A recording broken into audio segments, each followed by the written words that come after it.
Sarah was a single mother who lived a quiet life with her young child. Most of her days followed the same rhythm: work, errands, dinner, and bedtime stories. Nothing unusual, nothing out of place, at least until the first message arrived. It was late evening when her phone buzzed on the counter. She glanced at the screen. A message from an unknown number. 4 words: "I'm watching you." Sarah frowned, shaking her head. Probably a prank. She deleted it without a second thought. But only minutes later, another message came. "You're not alone." Her stomach tightened. She looked around her small living room. The blinds were closed. The house was silent, yet her skin prickled as if unseen eyes were pressing in from the darkness.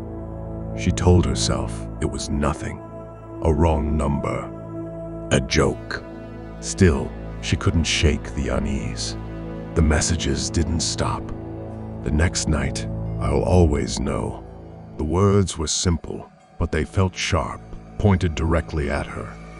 Whoever was behind them knew exactly how to worm into her mind. Sarah told herself she wouldn't let it get to her. She turned off her phone, tucked her child into bed, and tried to sleep. But sleep didn't come. By the end of the week, the messages had grown worse. They weren't vague anymore. They were personal, disturbingly so. "Leaving work late again?" "Your child was exhausted after school." "You cried in the kitchen today." Sarah's blood ran cold. Whoever this was knew her routine. They weren't guessing, they were watching. And then came the photos. The first one nearly made her drop her phone.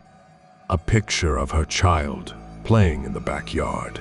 The second was worse. Sarah herself, asleep in bed, her child curled against her.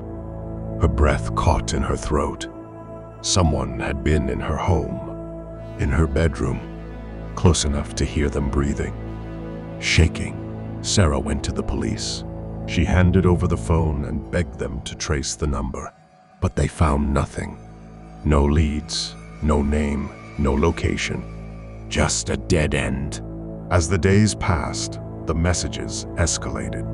The words dug into her fears, twisting her thoughts until she jumped at every sound, checked every lock twice, and pulled her child close at night.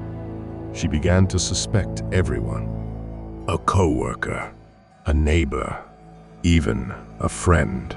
Someone she trusted could be behind this. Someone who had been in her home before. Then, one night, her phone buzzed again. She almost didn't look, almost left it sitting on the table. But something in her gut forced her to pick it up. The message read, "I've been with you since the beginning." Her hands trembled. Beginning? What beginning? She scanned her darkened living room, her breath shallow. And then she saw it, sitting on the coffee table where no one had left it. A photograph. It was of her child, smiling, unaware. On the back, written in jagged letters, were the words, "I've been waiting for you." Sarah's pulse thundered in her ears. Her world spiraled into chaos.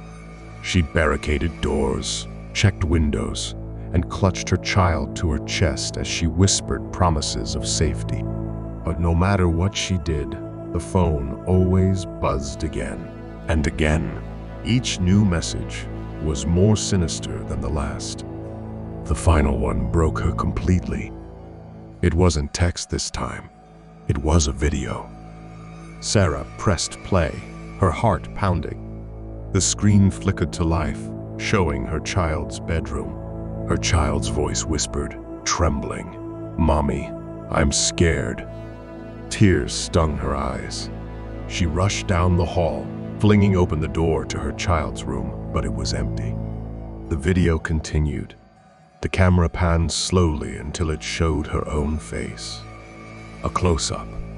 She didn't remember this picture being taken. Across the image, in harsh white letters, were 2 words, "I'm home." The phone slipped from her shaking hands. When morning came, the police returned. They found Sarah collapsed on the floor, catatonic, clutching her phone as if it had fused to her fingers. Her eyes were empty, staring at nothing. Her child was gone, and though they searched for days, the child was never found. To this day, no one knows who sent the messages, but the phone remained powered on, buzzing occasionally with new texts, new words, new victims.